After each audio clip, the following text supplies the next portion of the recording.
नमस्कार दोस्तों, कैसे हैं आप सब। आज हम बात करेंगे कार्तिक मास के बारे में। कार्तिक मास में स्नान दान करने का क्या महत्व है, इस महीने में कौन कौन से नियम पालन करनी चाहिए, अगर आप सारे नियम नहीं कर सकते हैं तो कैसे क्या करनी चाहिए, तो उसके बारे में बताएंगे। देखिए, सबसे पहला जो नियम है कार्तिक मास में, आपको दीपदान करना चाहिए। दीपदान आपको ज़रूर करना चाहिए इस महीने में। और तुलसी पूजन भी करनी चाहिए, और भूमि पर शयन करना चाहिए, और शरीर पर तेल नहीं लगाना चाहिए। दलहन चीज़ों का त्याग करना चाहिए। ब्रह्मचर्य का पालन करना चाहिए। वाणी, भोजन, इंद्रिया, दृष्टि पर संयम रखना चाहिए। यह 7 जो नियम हैं इसको करनी चाहिए। अगर आप ये नहीं कर पाते हैं तो आप लोग जैसे हम लोग 7 नियम नहीं कर पा रहे हैं तो आपको किसी एक नियम को ज़रूर करना चाहिए। ये 7 नियम नहीं कर पा रहे हैं पूरे महीने, तो आपको किसी एक नियम को ज़रूर लेना चाहिए और करना चाहिए। इस महीने में भगवान को प्रसन्न करने का यह सरल तरीका है। बहुत ही आसानी से भगवान प्रसन्न हो जाते हैं, और छोटी छोटी कामों को करके आप प्रतिदिन अगर करते हैं, एक ही काम करते हैं, कोई भी नियम ले लिया है उसको करते हैं, केवल वही कर रहे हैं, तो अगर नियम से कर रहे हैं और पूरे महीने कर रहे हैं, श्रद्धापूर्वक कर रहे हैं, तो भगवान बहुत जल्दी ही प्रसन्न हो जाते हैं। यह महीना जो है भगवान विष्णु को समर्पित है, कार्तिक महीना। और कार्तिक महीने में आप कहीं तीर्थ यात्रा पर जाते हैं, मथुरा, वृंदावन, अयोध्या, ऐसी जगहों पे जाते हैं, तब भी आपको उससे, और महीने में जाते हैं उससे कई गुना फल बढ़ के मिलता है। और तीर्थ यात्रा पर जाने का, दीप दान करने का, तुलसी पूजन करने का, यह सब बहुत ही कार्तिक महीने में इसका बहुत बड़ा महत्व है। देखिए, आश्विन माह के अब यह कब से स्टार्ट हो जाता है, सबसे पहले आप यह जान लीजिए। जो कार्तिक स्नान करते हैं, कई सारे लोग क्या होते हैं कि पूरे महीने ही व्रत भी करते हैं, पूरे दिन व्रत रहते हैं, शाम को शुद्ध सात्विक भोजन करते हैं। और बहुत सारे लोग केवल दलहन चीज़ों का त्याग करके व्रत करते हैं, दोनों टाइम भोजन करते हैं लेकिन दलहन चीज़ों का त्याग कर देते हैं, तो पूरे महीने व्रत करते हैं, जो वैष्णव होते हैं करते हैं। अब देखिए, यह नियम कब से करनी है, आश्विन माह के पूर्णिमा के बाद। आश्विन माह की पूर्णिमा जो होती है, पूर्णिमा के बाद कार्तिक माह की शुरुआत होती है। लेकिन हम लोग को जो नियम है यह करना है, वह आश्विन माह के पूर्णिमा से ही शुरुआत हो जाती है। कार्तिक के एक दिन पहले जब पूर्णिमा आती है, आश्विन माह का पूर्णिमा, तभी से स्टार्ट हो जाती है, और जाके पूर्णिमा पर ही, कार्तिक पूर्णिमा पर ही ख़त्म होती है यह नियम।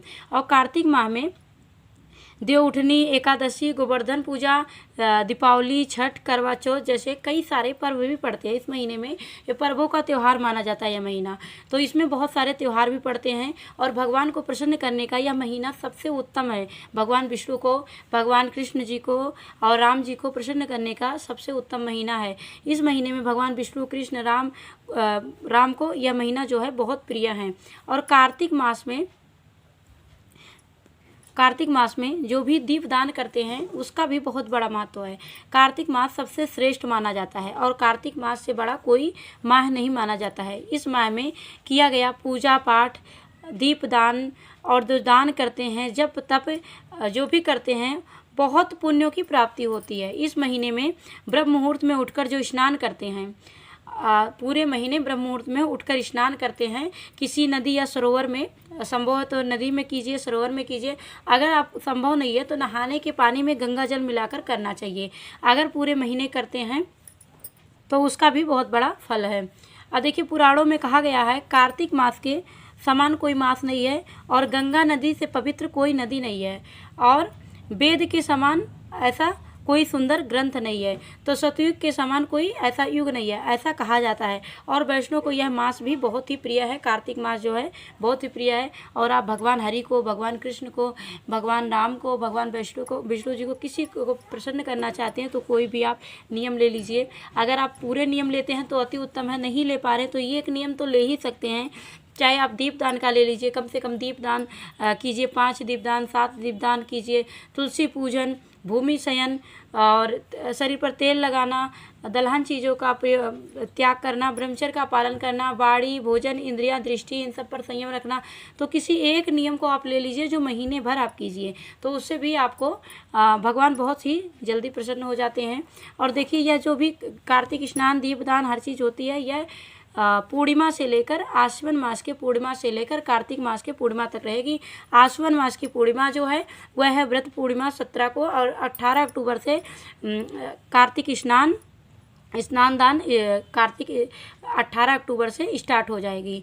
और दीपदान, स्नान, यह सब 18 अक्टूबर से स्टार्ट हो जाएगी और यह 14 नवंबर को समाप्त हो जाएगी। वैसे तो पूर्णिमा 15 को है, लेकिन 15 को सुबह में, रात में ही ख़त्म हो जा रही है पूर्णिमा तिथि, और तो इसीलिए 14 को पूर्णिमा रहेगी, 14 को समाप्त हो जाएगी।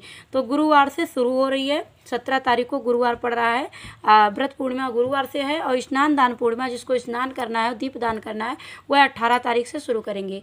तो 18 तारीख से शुक्रवार से है और 14 नवंबर को साल 2024 में 18 अक्टूबर से लेकर और 14 नवंबर तक यह स्नान दान, दीपदान जो भी नियम है यह चलेंगे और इसका बहुत बड़ा फल होता है। आप कोई नियम नहीं ले सकते हैं तो दीपदान का नियम ले लीजिए या स्नान दान का। इस प्रकार से करिएगा। राधे राधे।